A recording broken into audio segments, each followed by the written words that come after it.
Olá, graça e paz. Deixa eu te fazer lembrar de uma coisa.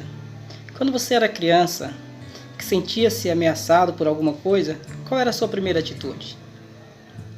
Quando nós somos crianças, que nós nos sentimos ameaçados por alguma coisa, a primeira coisa que nós fazemos é correr para o nosso pai. Porque lá nós nos sentimos seguros, lá nós nos sentimos abraçados, lá nós nos sentimos protegidos. Não é verdade? Quero falar um pouco sobre isso hoje em nosso devocional.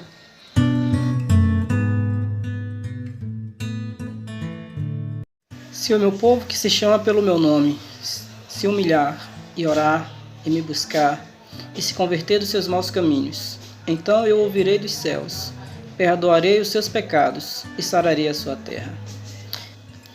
Este texto é a resposta de Deus à oração feita por Salomão. Salomão era filho de Davi e coube a ele a responsabilidade de construir o templo. Templo esse que simbolizava a presença de Deus no meio do seu povo.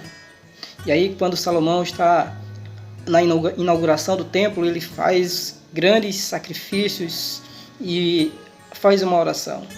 E nessa oração, no capítulo de número 6, especialmente lá por volta do versículo 34, ele pede a Deus que se o povo de Israel, se o povo de Deus, estivesse passando por algum aperto, por alguma dificuldade, se o povo estivesse sendo acometido por alguma peste, por alguma doença, se o povo estivesse passando por algum perigo, por alguma aflição, ainda que fosse por causa, em virtude e como resultado da desobediência desse povo ao seu Deus, mas ele ora e pede a Deus que se o povo estivesse passando por uma situação assim, e esse povo se arrependesse dos seus pecados e das ofensas que haviam feito a Deus, e se convertessem e mudassem de atitude e buscassem a face de Deus, que Deus respondesse de maneira positiva, de maneira graciosa aquele povo, contemplando assim as suas petições.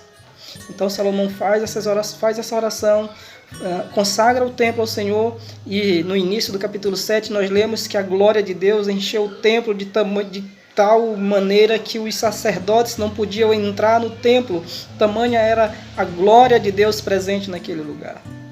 E aí, como resposta a essa oração, desce a glória de Deus, como falamos, mas também Deus fala a Salomão.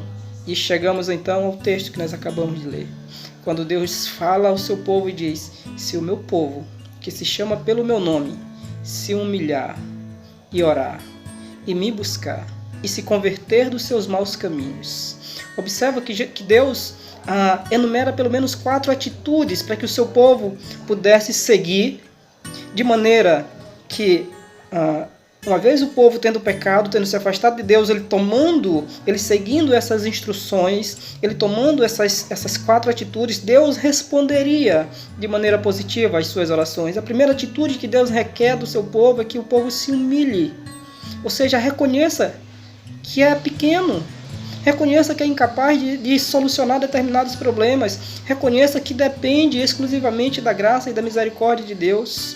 Humilhe-se diante de Deus, é o que Deus requer de nós, é o que Deus requer do seu povo, que nós nos humilhemos, nós reconheçamos que Ele é soberano e que nós não somos nada sem a graça, sem a misericórdia dEle. Mas Ele quer também que nós oremos a Ele, que nós falemos com Ele em oração. O mecanismo da oração é algo fantástico, porque é a oportunidade que Deus, o Todo-Poderoso do Universo, o Santo em essência, dá oportunidade a pecadores caídos, pequenos e falhos de falar com o Rei do Universo, com aquele que criou tudo a partir da sua palavra. Não há algo mais precioso na vida cristã do que a oração, porque é o mecanismo que Deus nos deu, pelo qual nós podemos falar diretamente com Ele, sem intercessores, sem intermediadores. Podemos falar diretamente com Ele através do sacrifício de Cristo. Ele quer também que nós o busquemos. Diante das dificuldades, nós esquecemos que quando éramos crianças, nós corríamos para o braço do Pai. Nós esquecemos que quando nós nos sentíamos em perigo, quando éramos crianças, a primeira atitude que fazíamos é chamar por nosso Pai, gritar por Ele, correr e nos atracar nele, demonstrando assim que estávamos seguros, protegidos nos braços do Pai. Precisamos buscar a face de Deus diante dos perigos, diante das dificuldades. E outra atitude que Deus requer de nós, que é imprescindível, sem isto não há resposta de Deus, que é o arrependimento. Ele diz: se o meu povo se humilhar e orar e me buscar e se converter dos seus maus caminhos. Esta é uma promessa de Deus, mas este também é um chamado ao arrependimento.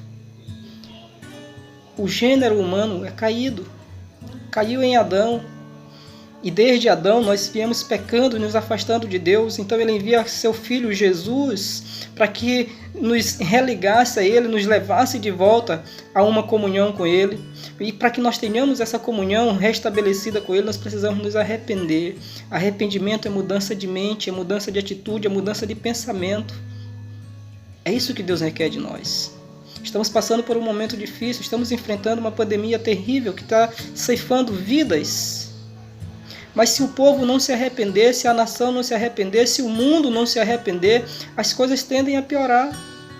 Não me refiro especificamente ou unicamente à pandemia, mas ao contexto de forma geral. Deus chama o seu povo ao arrependimento. Nós precisamos nos arrepender dos nossos pecados. Sem arrependimento, não haverá resposta de Deus. Sem conversão, sem mudança de atitude, sem mudança de conduta, sem verdadeiramente arrependimento, não haverá resposta positiva de Deus. Que Deus em Cristo nos abençoe.